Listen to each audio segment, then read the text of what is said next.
राज्यातील काल बऱ्याच जिल्ह्यांमध्ये पावसानं आपली हजेरी लावल्याचं चित्र पाहायला मिळालं। सोलापूर, तुळजापूर, कोल्हापूरमधील काही भागात पावसानं आपली हजेरी लावल्याचं चित्र पाहायला मिळालं। कागल शहरासह तालुक्याच्या पूर्व भागात पावसानं हजेरी लावली। काल रात्री 7:45च्या सुमारास 15 मिनिटं पडलेल्या पावसामुळे वाढत्या उष्णतेमुळे त्रस्त असलेल्या नागरिकांना काहीसा दिलासा मिळालाय।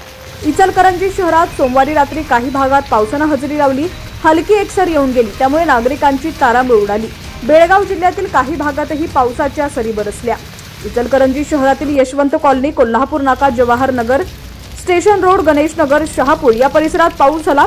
मात्र शहराच्या बहुतांश भागात पावसाचा एकही थेंब पडलेला नव्हता। पावसाचं वातावरण निर्माण झाल्यामुळे हवेत थोडासा गारवा निर्माण झाला होता। कागल शहरासह तालुक्याच्या पूर्व भागात पावसानं काल हजेरी लावली। मात्र 7:45च्या सुमारास 15 मिनिटं पडलेल्या पावसामुळे वाढत्या उष्णतेनं त्रस्त झालेल्या नागरिकांना काहीसा दिलासा मिळालाय।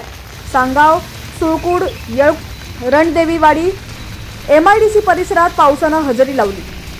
काल दिवसभर उष्णता वाढलेली होती। कागल शहर आणि पूर्व भागातील परिसरात गडगडाटासह अवकाळी पावसानं हजेरी लावली।